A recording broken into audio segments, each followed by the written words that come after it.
Okay, very well. Now, we're done with inheritance. Kind of.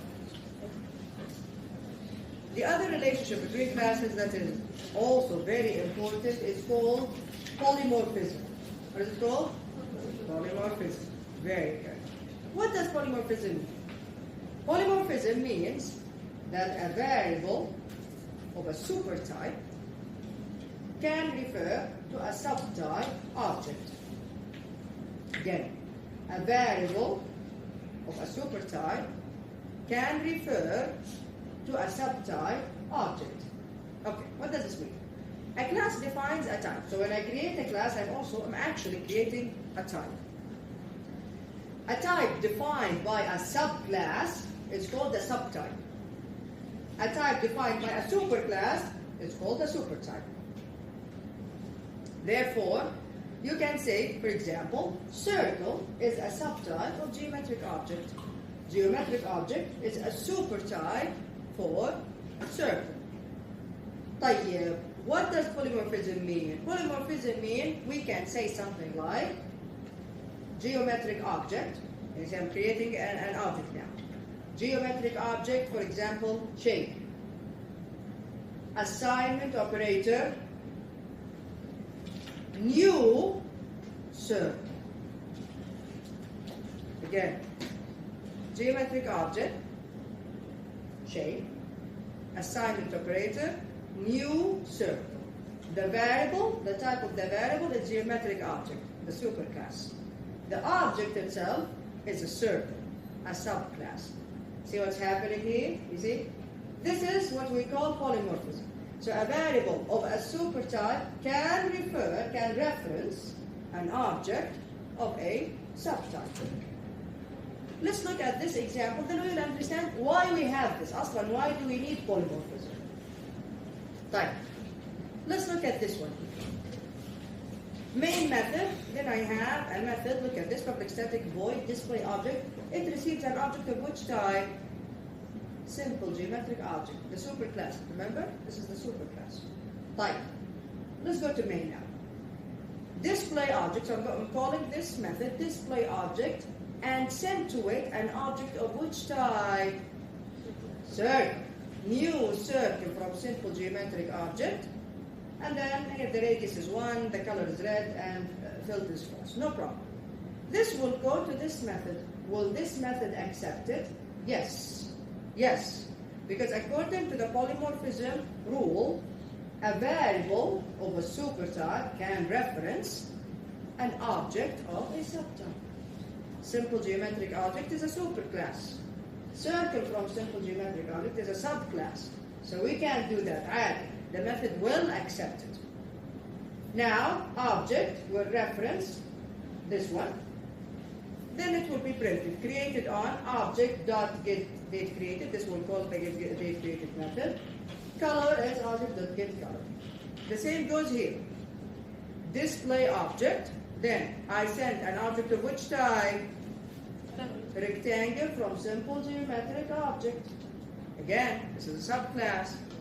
Who is the superclass? Simple geometric object. You see, this method receives variables of which type of simple geometric object. According to the polymorphism rule, we can have a variable of a supertype referencing a variable of a subtype. No issues. Why? Instead of having multiple methods, one accepting a variable of the type circle and another one accepting of a variable of the type rectangle, خلاص, I have only one method that accepts a variable of the superclass, of the type of the supertype. See here? One method. Instead of having more and just changing the argument, you can just have one method. It accepts all objects that have this pair, that have this superclass. See how we minimize the code this way instead of duplicating the method? Type. Now this is a very simple example. This is just the tip of the iceberg. Questions so far? Questions. So again, I can have a variable of a supertype reference an object of a subtype. This is called polymorphism. Alright. Polymorphism, dynamic binding, and then generic programming. This is what I mean just now when I told you about the method. Instead of creating the same method, it's exactly the same method, but one accepts circle, the other one accepts rectangle, and maybe you have other classes, the third one accepts triangle. All of them have the same superclass, a geometric object. So create only one method, make it accept the type geometric object. خلاص, done, instead of duplicating the code. This is what we call generic programming. Generic programming. Type. Let's look at this example.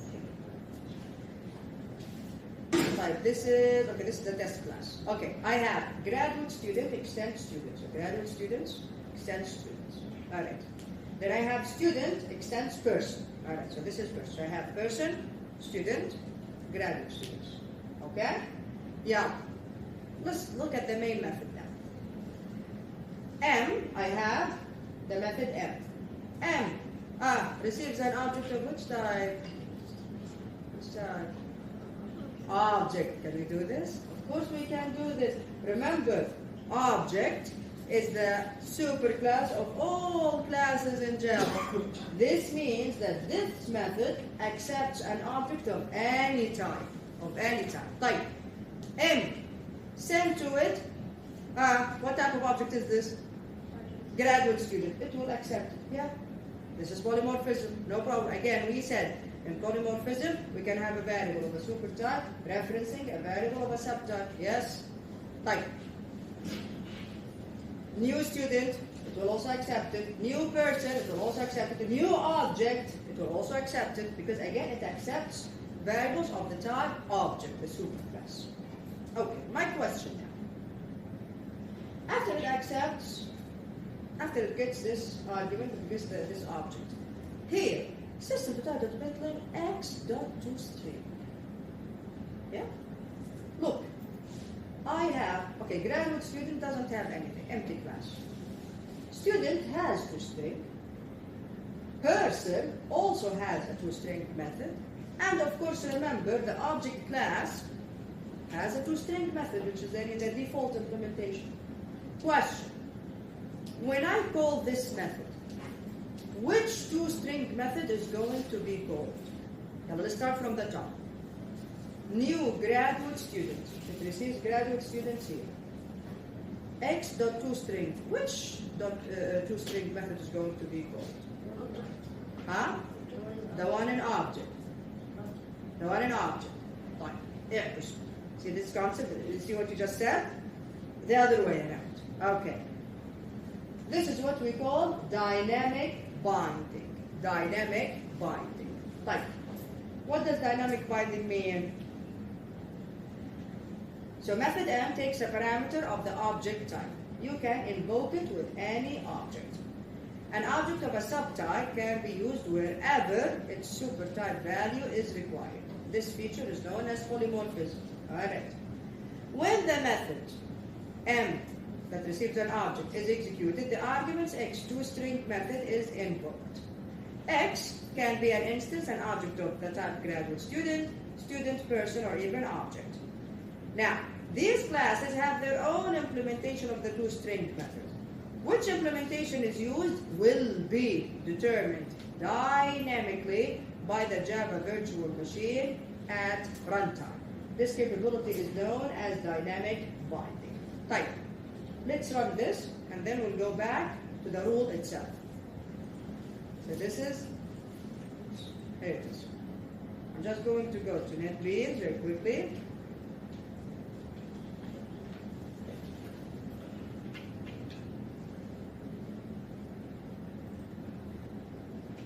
Very quickly, chapter 11. And then, finish. I just want to create this one, dynamic binding demo.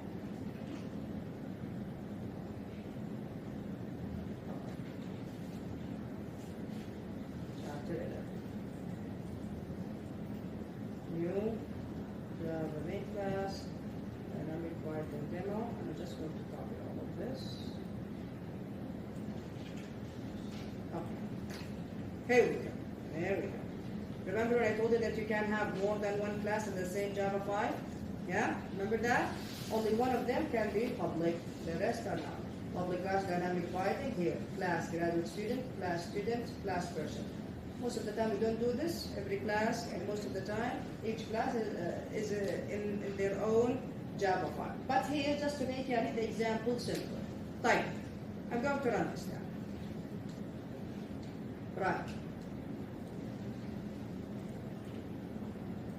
Okay. Yeah. Let's trace this. So now from the top, M send an object graduate student. Go to M. M receives an object of the type object. So basically it receives any object. Type. System to dot println at the beginning it's graduate student. X.toString. Type. Let's see what happens. Student was printed. Type. Let's go to the toString methods. Graduate student is empty. Doesn't have a toString method. Let's go to its parent. Who's the parent of graduate student? Student. Very good. So we go to student. Here is toString. Return me student. Return student. So student was returned here, was printed. Next, new student. Okay, new student. It receives student in X. X.toString. Okay, we go to student. Student has a toString method. Again, return student. Yes, correct. Type. Person now. Person. Again, it receives person in X. X.toString. Where do we go? We go to person. Does person have a toString method? Yes, it does. Returns person. Let's see. Person. Final. New object. See? The grandfather. Here we go. Object. Yeah, receives object. X.toString. Let's see what happened. What is this? This is what? The default implementation of the toString method. Meaning the toString method where? In which class? In the object class. What happened exactly? How does dynamic binding work? Let's read through this. Dynamic binding works as follows. Suppose an object O is an instance of classes C1, C2, Cn, where C1 is a subclass of C2, C2 is a subclass of C3 till Cn. يعني C1 is the most specific class, the subclass at the very end. Cn is the super class, the one at the very beginning of the chain. In Java, who is Cn? Object. Very well. That is, Cn is the most general class and C1 is the most specific class. In Java, Cn is the object class. If O invokes a method P, then what happens during runtime?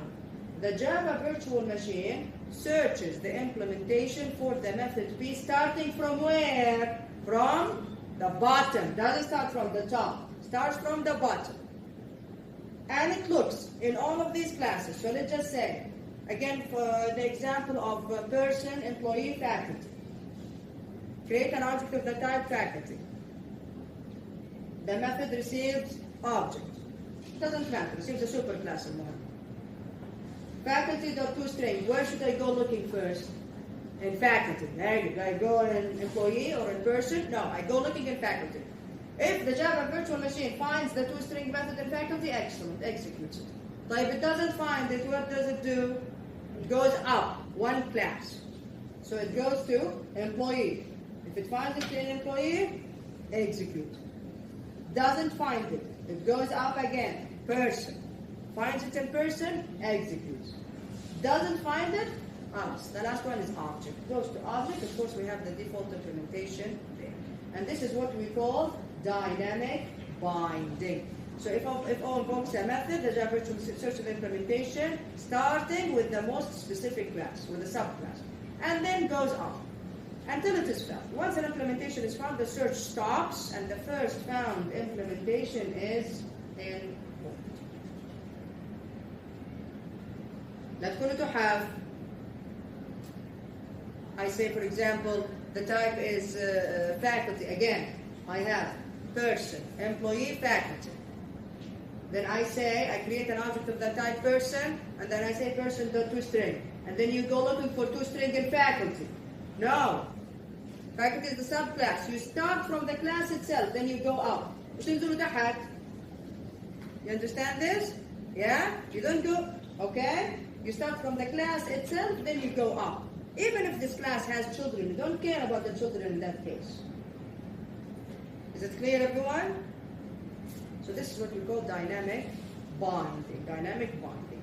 It binds, yani it chooses which method to execute during runtime. Right, method matching versus binding. Now binding happens during runtime. What about matching? Matching is what the compiler does before runtime. You see how, and I'm sure you saw this error before. You have a method and then somehow you messed up when you try to execute, when you try to call the method, you sent the wrong argument. Does the compiler let you run the code? No. Let's just say the method receives a string and then you send an int value. Does the compiler let you run the code? It does not. This is what we call method matching. So method matching a method signature and binding are two different issues. The compiler, before runtime, finds a matching method according to what? To the parameter type, number of parameters, so the arguments, and then the order of the parameters. But this doesn't mean that this method will be executed. Maybe this one, maybe the one in the superclass, or the one in the other superclass, okay? But the compiler finds one, khalas, there is a match, you can run. But who decides which method is going to be actually executed? The Java virtual machine during runtime. So a method may be implemented in several subclasses. The Java virtual machine dynamically binds the implementation of the method when at runtime. This really doesn't affect our code, but just so that you understand how Java is working. Questions? Questions? Very well. طيب, generic programming. Polymorphism allows methods to be used generically for a wide range of object arguments. And we have this a lot, by the way, in the library. In the Java library, there is a lot of methods that receive the type object. Object, meaning any object. This is known as generic programming. If a method's parameter type is a superclass, example object in this case, you may pass an object to this method of any of the parameter subclasses. Student, string, all of these are subclasses of object. When an object, example a student object or a string object, is used in the method, the particular implementation of the method of the object that is called, when is it determined? During runtime. During runtime. Questions so far? Questions so far? You understand the importance of polymorphism? Generic programming. That's it. So that I don't need to duplicate the code for different objects, for different types of objects, when all of them have the same father, have the same superclass. Why am I duplicating the code? Alright, so the idea behind polymorphism is the generic programming. the most important benefit. Okay. Casting objects. Remember casting? What does casting mean?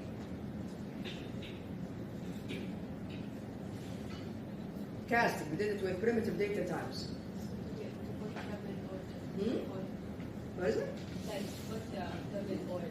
Very good. Converting the type. You put the type between parentheses before whatever, before a variable, before a value, whatever it is. So you have already used the casting operator to convert variables of one primitive type to another. Casting can also be used to convert an object of one class type to another within an inheritance hierarchy. In the preceding section, this statement here, in the example just now, M, and then you pass an object, new student. This assigns the object to new student to a parameter of the object type. Remember? Look at the method again. So this is the method. There we go. New student or new graduate student. We go to M. M receives the type what? What? Object. What is happening here? This is casting. But this is what we call implicit casting. This is casting here. Graduate student, we go here, we receive it as an object. A student, we go here, we receive it as an object. Person, we go here, receive it as an object. All of this is casting. but this is what we call implicit casting. And you didn't do it on your own. You didn't put the type between parentheses. No. This was done by the Java Virtual Machine. Type. So this is equivalent to what? To this statement. Object O, assignment operator, new student. See? This is equivalent to this statement. Superclass, subclass, polymorphism. So this is what we call implicit casting. Type. Explicit casting is what? When you actually put the type between parentheses before the object. Type. So the statement object O, new student, known as implicit casting, is legal, of course, because an instance of student is automatically an instance of object. Why casting is necessary? Why casting? All of this is just an extension of the polymorphism concept. Why casting is necessary? Suppose you want to assign the object reference O to a variable of the student type. So the other way around, like this. Student B, O. Nurture, read. What is the type? O is object. Yeah? O is of the type object. Yeah? Referencing student type. Now, I want to say B of the type student, assignment operator O. What will happen here? Compiler error. Why? The compiler is like, wait a second, O is an object. Right? How do you want B, the type student, to reference it? Right? How do you want the subclass to reference the superclass? So a compiler error here would occur. It will not let you run the code. Why does the statement object O, new student, work, but then the statement the other way around, student BO, does not? This is because a student object is always an instance of object. Student, always an instance of object. But an object is not necessarily an instance of student. Other example. I have fruit and then apple. Every apple is a fruit. Huh? So I can say fruit A, for example, new apple. No problem. No issues. Yes, because every apple is a fruit. But can I say apple A, new fruit? No, because not every fruit is an apple. So that's the idea here. That's why we need casting in this case. Type. So even though you can see, you as a person, you can see that O is actually a student object, the compiler cannot see that. The compiler looks at the type. I have here object. The compiler doesn't care about this. The compiler has the type, which is object. How are you going to put object in the student? Okay, type. So even though you can see that O is really a student object, the compiler is not so clever to know it. To tell the compiler that O is actually a student object, you need to cast it here. So use an explicit casting. The syntax is exactly the same, by the way, to the one we used for casting primitive types. Yani, between parentheses, I put the type, which is student in this case. So the syntax similar to the one used for casting among primitive data types includes the target object type in parentheses and place it before the object to be cast, like this. So if you want this to work, how? Student B, assignment operator, student, between parentheses, O. This will change the type of O to student before it is assigned to B. Questions? I know the concepts are, things are getting advanced, they're getting complicated. وانتم ما شاء الله صفحة بيضاء صح يا تحف؟ كان عندنا اختبار فيزيكس. هاي تحف، وإذا عندكم اختبار فيزيكس متى أخذنا الانهيرتنس؟ Last week. صح يا تحف؟ قراءة سريعة. Just read through it when you go back home. That's it. I'm not asking you to study for it as if it's an exam. Type. Yeah, casting from superclass, subclass. So explicit casting, again, when do we need to do casting? When? Sarah, what are you doing?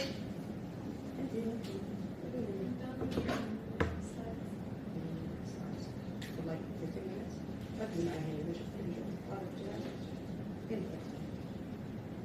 Okay. Explicit casting must be used when casting an object from a superclass to a subclass. So if you want to change superclass to a subclass, you must cast. You must use explicit casting. The other way around, عادي, leave it. Implicit casting. Java will do it for you. This type of casting may not always succeed. Okay, we'll discuss this later on. So here we go. Apple X, see, between parentheses apple, fruit. Orange X, between parentheses orange, fruit. Assuming, of course, that fruit is of the type fruit. طيب, how can we differentiate between these types in methods? Like, look at this example. During runtime, let's just say I'm creating a method. This method is accepting the type object, for example, meaning it can accept any object. But then, inside the method, I need to know. Is this a circle? Is this a rectangle? Okay? I have if statements, and based on the type, the output is going to be different. Well, how can I determine that? Or can I determine that? Yes, using the instance of operator. So use the instance of operator to test whether an object is an instance of a class. Is an object of a certain class. Yeah, look at this one. My object, new circle. If my object, instance of circle, is this true or false? True.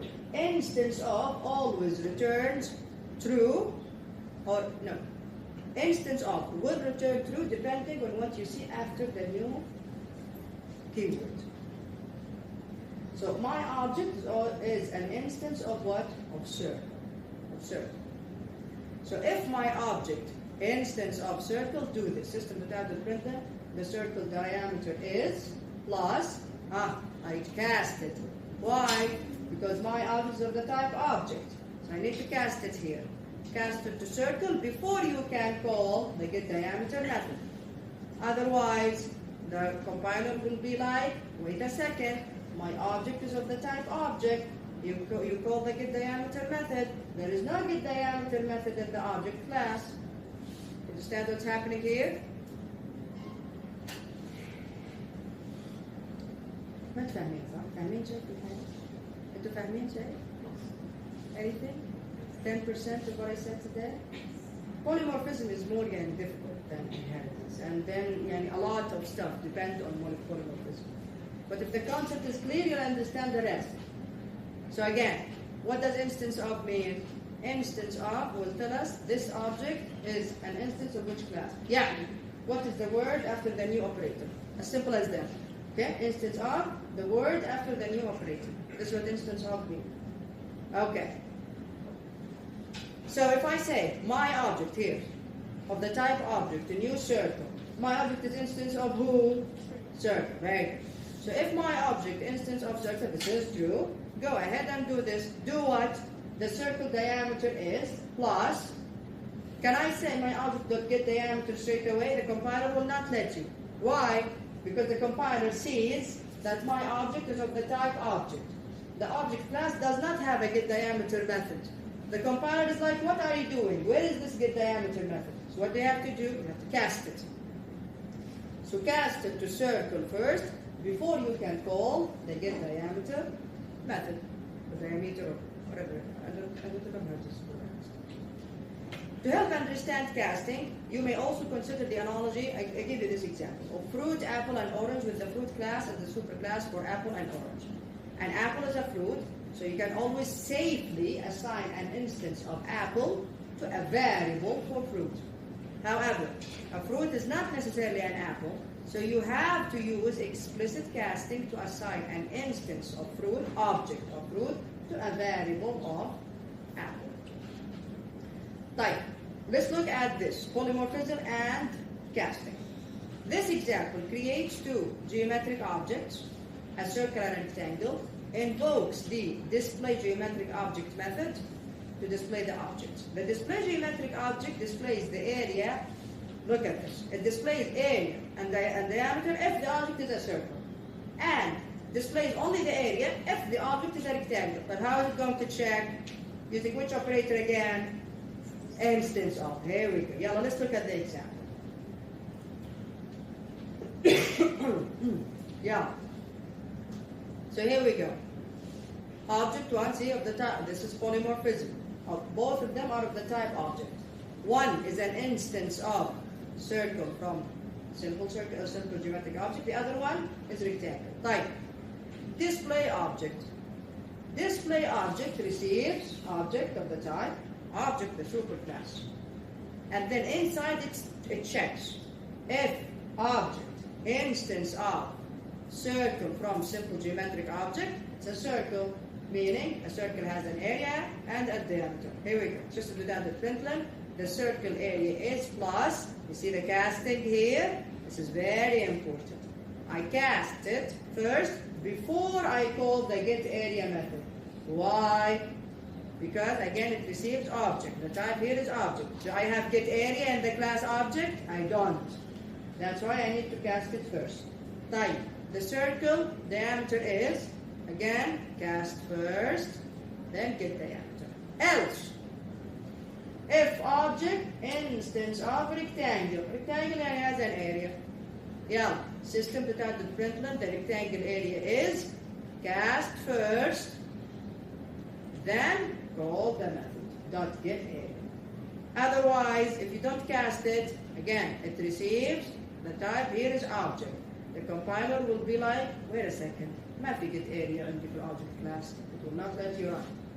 So that's why you have to cast it first.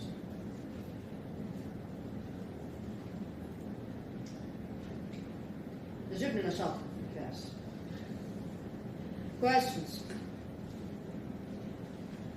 How to have? This is all in the exam for next week. Questions?